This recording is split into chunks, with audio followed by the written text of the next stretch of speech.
wa min al-makhatiri, sikiliza hapa mambo ya msingi sana haya, wa min al-makhatiri allati tahulu baina al-ummati wa tatbiqi wasiyati rasuliha, na miongoni mwa mambo ya hatari ambayo yanazuia baina ya umma wa Kiislamu na baina ya kutekeleza wasia wa mtume wa umma huu, huwa ma yusamma bil mudaharat, ni yale yenye kuitwa maandamano wal masirat, na watu kutoka barabarani.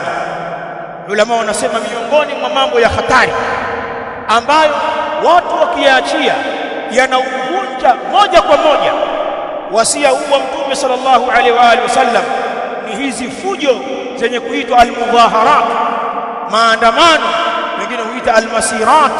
Watu wakatoka makundi kwa makundi wakajaa katika njia wanazopita watu, katika viwanja vya wazi, wakitoa malalamiko yao na wakiwa na nembo na kauli mbiu mbalimbali za kudai haki au kuondoshewa ukandamizaji.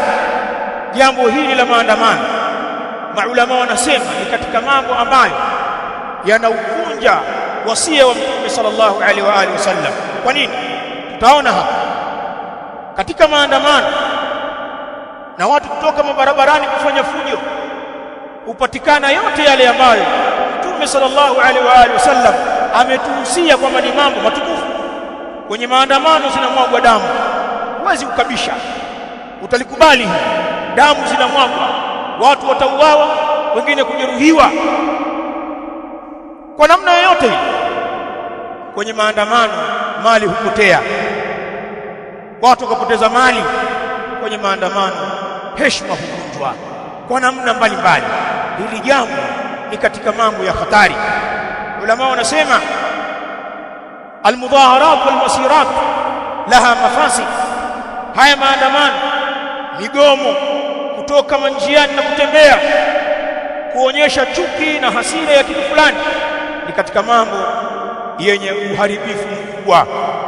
Kwa uchache nitawanukulia machache sana ambayo yanahusiana na jambo hili ili nimalizie hotuba yangu. Katika mafasid, mambo mabaya yanayobebwa na maandamano, wanasema ulama, kuna jambo la kwanza, almafasid alamniyah walijtimaiyah, kuna uharibifu wa kiusalama na uharibifu wa kijamii. Hili jambo linaletwa na maandamano. Uharibifu wa kiusalama na uharibifu wa kijamii unaletwa na maandamano. Wanasema katika uharibifu wa kijamii na wa kiusalama ni za'za'at al-istiqrar, ni kutikisika utulivu uliopo.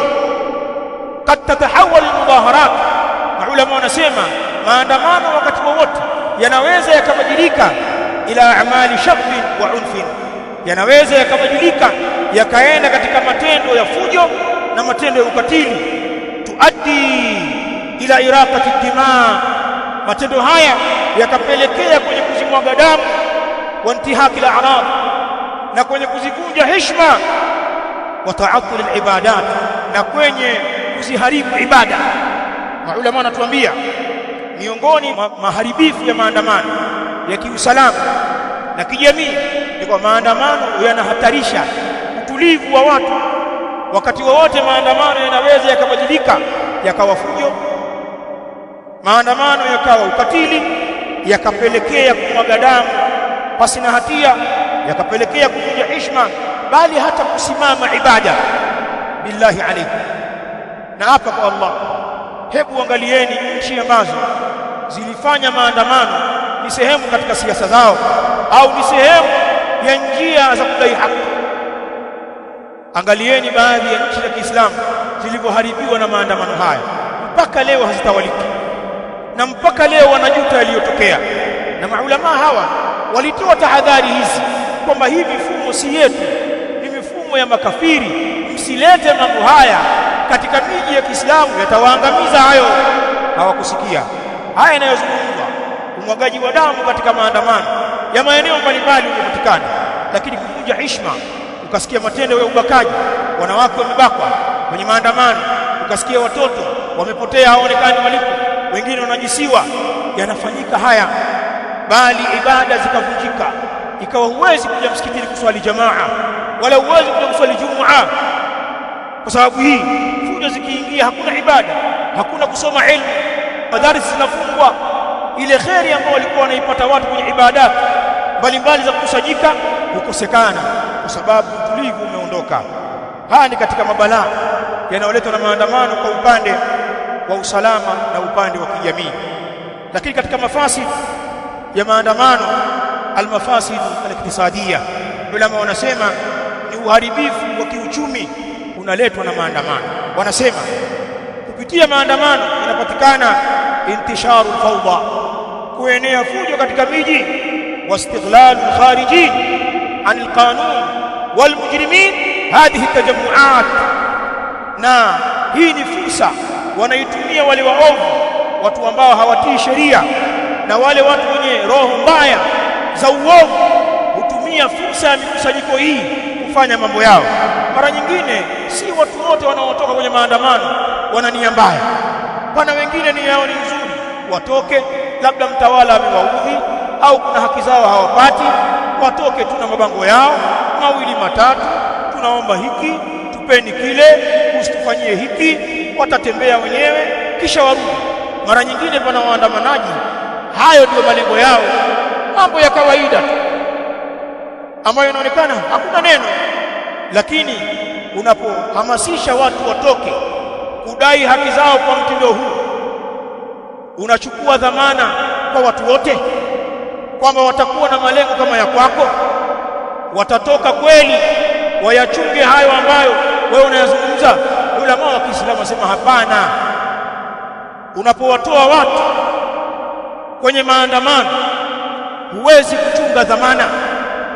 Pana watu waovu, wezi, vibaka, wahuni na watu wengine hutumia hii ni fursa kwa ajili ya kuhujumu vitu vya watu. Hicho ndio ambacho ulama wanasema, na ndio maana wanazuia.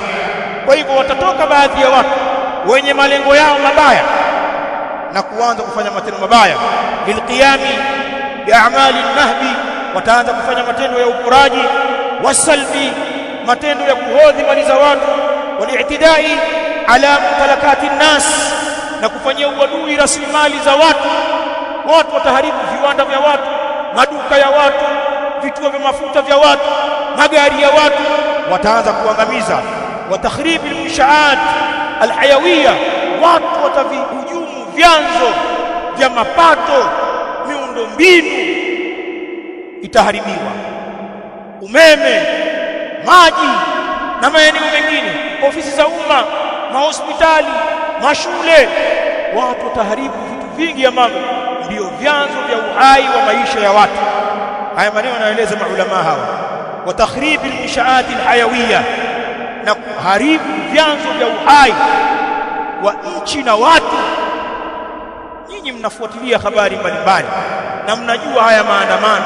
Maulama hawa hawazungumzi mambo ambayo nyinyi hamuyajui, au wanabuni mambo ambayo hakuna.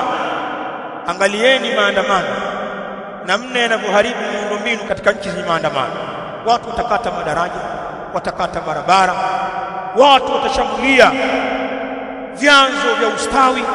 Wengine wanasema kazime transformer fulani kule, mkailipua ile, kata maji yasiende huko. Balaa. Watashambulia biashara za watu, yatashambuliwa mahospitali. Kuna maeneo yalichomwa mpaka mashule katika dunia hii kwa sababu ya mudhaharat na lugha ya kudai haki. Fuatilia maandamano yaliyotokea Misri miaka ya hivi karibuni, balaa lililotokea katika nchi ile kwa sababu ya maandamano. Lau si Allah kuwahifadhi watu wa Misri na kumpata mtawala mwenye mkono wa chuma aliyesimama kudhibiti jambo hili, ndio ile Misri unaiona leo, lakini ilikuwa imezama ile. Mbona mnajizima akili? Mambo ya mazungumzo mnayajua. Maandamano yale yalizuiwa kwa nguvu, baadhi ya watu wakati wa jela, wengine waliuawa na serikali ile, wengine mpaka leo ni wagonjwa, walipata vilema, ndio pakatulia pale. Kwa sababu gani? Yale mafsada yalionekana. Choma hospitali, choma shule, vunja madaraja, vamia biashara za watu. La, maulama wanaeleza kwamba haya yanapatikana kwenye maandamano kwa kupitia watu waovu ambao nyinyi ndio mmewakusanya. Lakini pia pana balaa zaidi ya hapo, shalal harakati al-iktisadiyya, pana kupoa kabisa shughuli zote za kiuchumi. Shughuli za kiuchumi zina paralyze, hakuna mahala kwenye maandamano pana kazi za kiuchumi tena. Wengine wanaambia tukianza hakuna kuyamaliza, kiwasha kiwake kisizime. Ina maana hapo hakuna kazi, hakuna kuuza, hakuna kununua, hakuna kwenda kazini, hakuna kwenda kiwandani. Na mmeionja joto ya jiwe kidogo tu kwenye 29 Oktoba. Mliona Allah alituonyesha neema tulionayo katika nchi hii, na kwamba tusijaribu kuichezea. Hebu angalia zile siku chache, kile kikaango na lile joto ambalo tulilipitia, hata wale ambao hawahusiki na yale madai ya wanasiasa, lakini jambo liliwakuta. Shari ya mambo yale yaliwadhuru watu wote. Sikwambii mambo haya yakiachiwa yakawa halali sasa, yakawa yafaa sasa, yakaungwa mkono, yakashabikiwa, balaa lake litakuwa kubwa zaidi. Mafsada mengine ya tatu ambayo ninayataja hapa, waliwataja maulama, almafasidu siyasiya. Ulama wanasema ni uharibifu wa kisiasa unapatikana kupitia maandamano. Almudhaharatu dhidi alhukam, watu ikiwa wanaandamana, ulama wanasema dhidi ya watawala, kama ni raia wametoka wanaandamana dhidi ya watawala, wanasema ulama tuaddu naw'an min alkhuruj. Hili linahesabika ni katika aina za uasi alladhi yuaddi ila shaqi asa taa, jambo ambalo hupelekea kuondosha nidhamu ya utii kwa watawala. Na sisi ahlus sunna as-salafiyun ni msingi wa da'wa yetu taa kwa watawala, na pale watawala wanapokengeuka hawaondoshwi kwa fujo na mapinduzi. Mambo hayo yanawaangamiza watu wengi na hasa wanyonge. Ahlus sunna wameufunga mlango huu, mlango wa mapinduzi na kuwaasi watawala, hata kama ni madhalimu. Tunasoma katika mlango wa itikadi hapa namna ya kuwaondoa, si kuwapindua au kufanya maandamano. Utaratibu wa kutaamali, kuamiliana na dhulma ya mtawala, na namna ya kumpa nasaha na kumkumbusha Allah na kumdai haki umeelezwa na Ahlus Sunna. Tena akikubali nasaha zenu alhamdulillah, na kama akizipuuza, Mtume anatuambia mmeshatimiza wajibu wenu. Hii si lugha ya uoga, hii ni lugha ya Kiislamu, dini ambayo mafundisho yake ni wahi. Allah anawajua viumbe wake. Sheria ya Kiislamu imekuja kwa ajili ya kuwaboresha viumbe. Hatuhitaji mwana falsafa wala msomi gani kufundisha namna ya kudili na watawala. Uislamu unafundisha basi. Kwa hiyo mambo ya maandamano yanaharibu utiifu kwa mtawala na ni shari.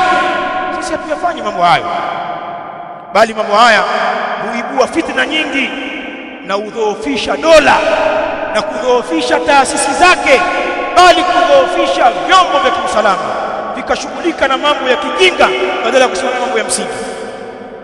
Inawezekana usielewe sasa, lakini muombe Allah subhanahu wa ta'ala asikupitishe katika mabalaa kwenye nchi ambazo ziliyapokea mambo haya. Nikimalizia hotuba yangu, haya ni baadhi ya mafasi